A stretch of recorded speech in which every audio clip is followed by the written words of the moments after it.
Hey, it's Chris. 5 games this week. 5 games already out doing this past week. If you missed that video, check that out as well. But 5 games. One that's sort of flown under the radar. We usually hear like fireworks going off when CMON announces a project, right? Like, but that's what happened. Quietly at the end of June. It just sort of snuck in. Let's go. Top 5 games coming to crowdfunding this week. First up, like I mentioned, CMON, Mordred.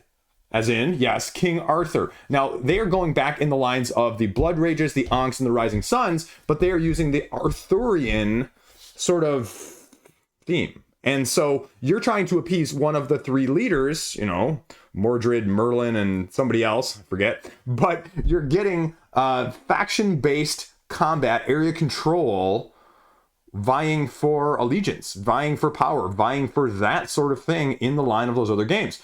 The question is, how does it compare? What is it going to look like? How miniature heavy is it going to be?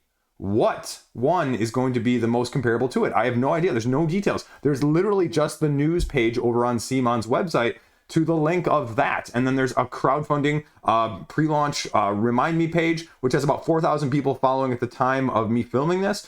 So we'll see. It's launching Wednesday. CMON has moved their date from the ubiquitous Tuesday as like the first big company to like market that as we do always on Tuesdays at 3 p.m. right now. They've actually gone to Wednesdays. Does that really matter? No, don't do Fridays, but Tuesdays, Wednesdays, and Thursdays are pretty much equivocal in my mind from that aspect of things. So that's the first big one. And I'm really intrigued. I have no idea what to expect with this. I'm not a big area control person, so I'm assuming it's the majority mechanic in the game as a whole. But we will kind of see. But we're going to get nickeled and dimed too, because there will be 4 expansions that go along with it.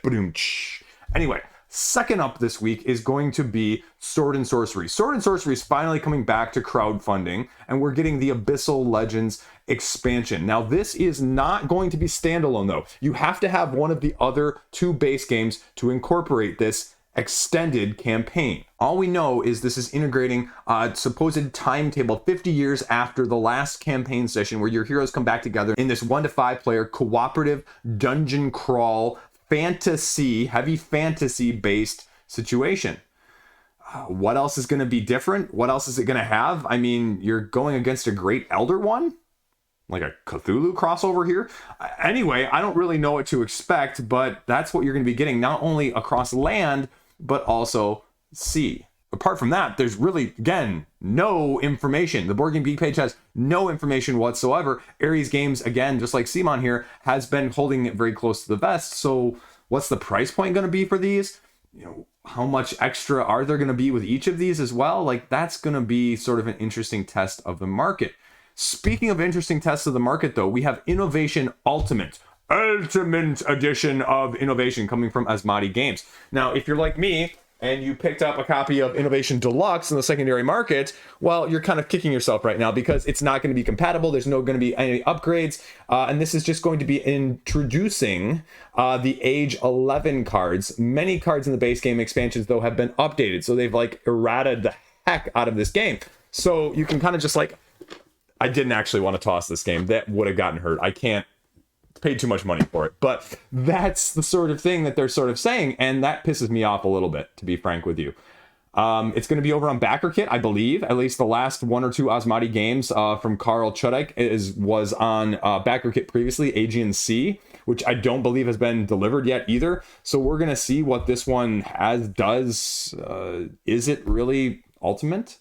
When are they going to make the Super Legendary Ultimate Deluxe, 3 years from now as well, too? So I don't know. I mean, they streamlined some of the stuff, they said, too, so that you can actually get to age 11, because some of the issues with this game in general are you don't get to some of the later ages because of the end game scoring conditions in the first place. So is it really something that's necessary? I mean, that's really the question you have to ask yourself, just like another Sword and Sorcery expansion or another CMON area control style game. Do you need it again?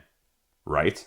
Now, then we're going to hop over to Thunderworks. Thunderworks, from the role player style of things, we are going back to that universe. We are staying in that universe, I guess we should say, is Stonespire Architects, a 1 to 5 player card drafting game where you're competing to build a dangerous labyrinth, boss monster-esque, But here you're going to be drafting and playing cards one chamber at a time, following a blueprint, trying to spend gold to customize it with monsters, traps, treasures, and secret passages. And at the end of 4 years, 4 rounds-ish, the person with the most, I don't know how you make a prestigious dungeon, but that's what they're going for here. Actually, sorry, misread that.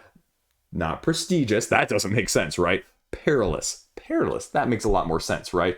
Then you become the master architect. The issue I have with Thunderworks is we haven't seen the most incentive from them. They are more akin to Garfield, with the Garfield game series of maybe a little coinage, maybe a little small promo pack, but pretty close or equivocal pricing, crowdfunding, retail, in terms of you should probably wait for retail if you really want to save a few bucks. And so that's more of the why get it now question with that one. I mean, Innovation Ultimate, not going to be at retail. We haven't seen that with Innovation Deluxe, right? Sword and Sorcery, I don't think that's been super widely available at retail. I mean, sparsely, I think, here and there. CMON, well, you know CMON at this point. And so that's going to be the question for Thunderworks. What's the incentive with this one as well? Last up, we are going back over to Mighty Boards.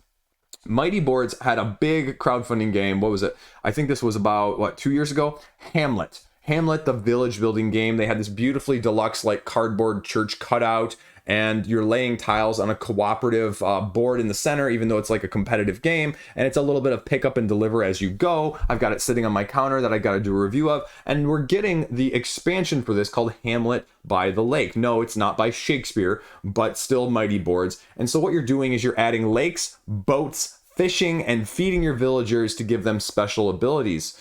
Variability, customizability, I can't pronounce that. You can customize it a lot better. That's what you get on Liege games, right? You leave it in there. And more individual control of resources, they say, giving you more strategy with the expansion added into the base game.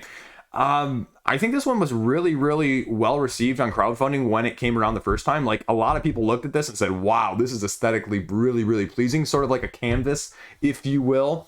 But the gameplay, I think, left some people to be desired. And I, again, don't know personally. I don't have enough experience with the game to give you a full judgment either way. 7.0 on Board Game Geek, just at that 7 threshold. So clearly you want it to be a little bit higher, but is it just really that, strongly one way or the other in terms of how people feel too? Because sometimes you can get that too with what expectations being, and when they aren't meeting expectations, sometimes people swing the pendulum all the way the other way and rate it whatever they want, rather than, well, it's actually relatively decent for what it is, but it just doesn't meet my expectations, right? Like you know what I'm saying there in terms of the difference on how sometimes people perceive that. So that is the series of games that we have going on this week, and it's going to be a very interesting test of the market because Innovation, I have no clue what the demand is for something like that. I'm going to guess relatively low, actually. Sword and Sorcery, I can see breaking $1 million. I could also see it sitting at $200,000 or $300,000 just because, again, saturation. CMON's going to CMON, so it's more of how exclusive is some of the stuff going to be. Is it going to be more Blood Rage, or is it going to be more Ankh? That's going to be the big question there. Stonespire, we already talked about that one. And Hamlet, I have no clue, because again, with Hamlet, they went with the deluxified cardboard and some coins rather than any gameplay as well. So less exclusivity with some of these and more why get it on crowdfunding. As always, I'll always talk you off the ledge too. And if you're still okay with the stuff, you can still get it too. I won't tell you not to get it, but I'll tell you why maybe you shouldn't, as always. So that's the big week that's upcoming so far, and that's what we've kind of got going on. Me personally, man, I don't know. I got nothing going on right now. I have absolutely nothing going on. I'm just trying to get stuff played.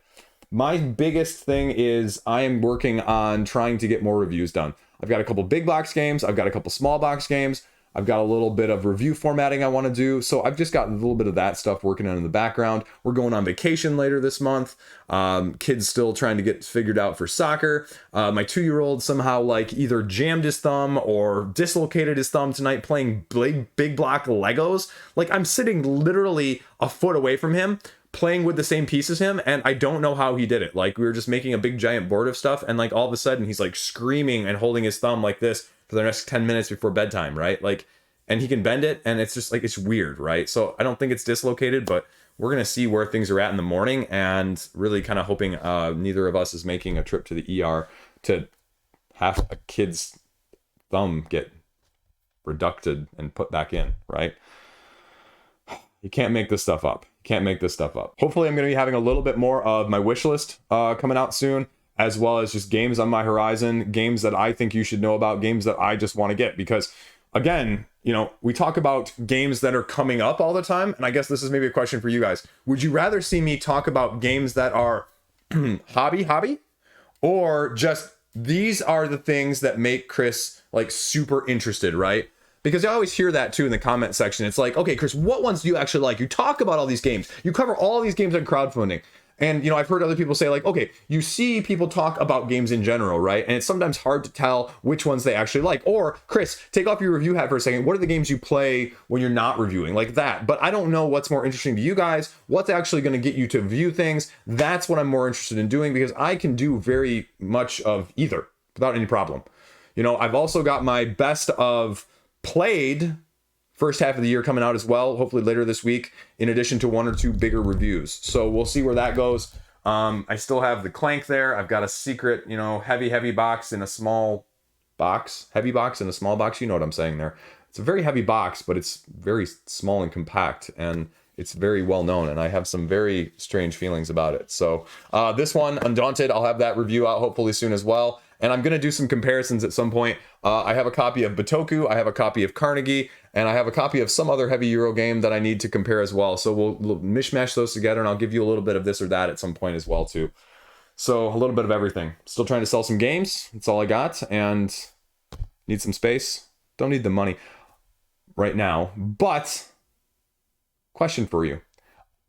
Riddle me this at the end of the video, right? For those 6 of you that are watching, you can answer this question in the comment section down below. I have been eyeing for the longest time. I have a Star Wars Armada collection. Doesn't get played hardly at all. I'm saving it for when the kids are get older, right? Right? I'm saving it for that time. Anyway, you know what I'm saying. But I've been eyeing the Super Star Destroyer for Star Wars Armada for so long. So long. I know I'm never going to get a chance to play with it hardly. But just as like a display piece. Like, I don't have any display pieces whatsoever. That is the one that has been stuck in my head as a display piece for like 170 bucks. I know, right? But it's like this big. So I just can't get it out of my head. I have worse games I've spent money on for that amount, right? At least I don't have to pretend I'm going to try and get it played. I can just be like, I bought that purely as a showpiece. Although I've been looking at like the anime, like real like miniature like busts like this, like the ones that are like the full figures, like super detailed. Those will go like $300 to $500 for those things, and those things look freaking sweet. Like the One Piece ones. Oh man, you know, just some of those. I've been tempted by those, but like I feel like that's a rabbit hole even worse than crowdfunding. You know, I've seen people's pictures online of those things. Like they've got their whole display collection, and you're like 5, 6, 7 grand of just like collectible display things that don't move and you can't touch them and you don't want to play with them ever. So, I mean, at least your board games are potentially playable. Right? I got nothing else. I'm rambling here at the end. That's what you get.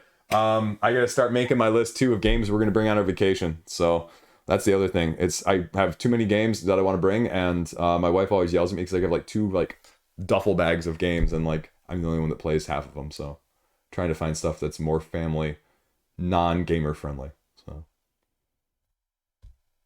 that's all I got. Stay classy. Have a great freaking day. Thanks for watching. Subscribe if you made it somehow to the end and you're not subscribed. If you made it to this part of the video and you're not subscribed, you owe it to yourself to subscribe at this point. So, I mean, come on. Peace out.